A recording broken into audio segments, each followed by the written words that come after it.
میں دو اعلانات کرنا چاہتا ہوں۔ پہلا اعلان یہ ہے کہ باہر ایک دعویٰ وین لگی ہوئی ہے، وہاں پر معاشرے کے اندر کیسے اصلاح ہو، اسلام کی کیسے تبلیغ ہو، ٹیکنیشین موجود ہے، آپ تمام حضرات مطالعے کے لیے وہاں سے لے سکتے ہیں۔ اور ایک بات یاد رکھنا کہ یہ کتابیں صرف اتنی قیمت پر دی جاتی ہیں جتنی قیمت اس میں اس کو مرتب کرنے میں اور اس کو چھاپنے میں لگی ہے۔ ایک دوسری چیز یہ ہے کہ ایک کتاب سے مسلم پرسنل کے تعلق سے وہ بھی ابھی آپ کو تقسیم کیا جائے گا۔ اسی کے ساتھ ایک لیگل قانون کو سمجھنے کے لیے ہمارے وکیل صاحب ہیں زاہد صاحب، تو ان کا ایک پمفلیٹ ہے وہ بھی ہم نے یہاں پر تقسیم کرنا ہے، تو اس کو بھی آپ لے لیں۔ اور دوسرا اعلان یہ ہے کہ یہاں پر جو تفہیم شریعت کے تعلق سے جو گفتگو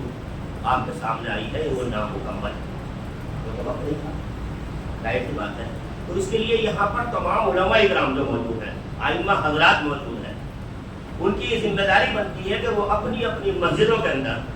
جمعوں کے خطبوں میں اور اس کے علاوہ جو مسجد میں نماز کے وقت کبھی کبھار یا روزانہ کے بیس پر ایک کوئی نہ کوئی مسئلہ شریعت کے تعلق سے عوام الناس کے اور مبتدیوں کے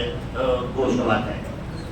یہ تو میں نے ریکویسٹ کرنی تھی اور اعلان کرنا تھا۔ اور دوسری بات جو مجھے اظہار تشکر کے لیے کھڑا کیا گیا ہے، حقیقت یہ ہے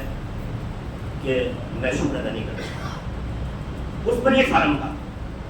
جو ملت اسلامیہ کا مشترکہ پلیٹ فارم ہے، مسلم پرسنل ملک، جو ملت اسلامیہ اور شریعت کی محافظ اور اپنی تمام تر صلاحیتیں اس کے لیے صرف کرتی ہے، اسی کے لیے انہوں نے جو کال دی اور اس پر میں نے مولانا عبدالسبحان صاحب سے رابطہ قائم کیا۔ مولانا عبدالسبحان صاحب بھی مسلم پرسنل اللہ اور مجلس علماء اور مولانا عبدالسبحان صاحب اس بات کے جو ہے مستحق ہے کہ ان کا شکر ادا کیا جائے۔ دوسری بات، دوسرا شکر یہ ہے کہ جو اس جلسے کے اندر جن لوگوں نے اپنا تعاون پیش کیا، چاہے وہ مالی ہو یا جانی ہو یا اس وقت اپنے وقت کی قربانی دی ہے، آپ تمام حضرات شکریہ کے مستحق ہے، اور میں اپنے الفاظ میں آپ تمام حضرات کا شکریہ ادا کرتا ہوں۔ آخر دعوانا الحمدللہ۔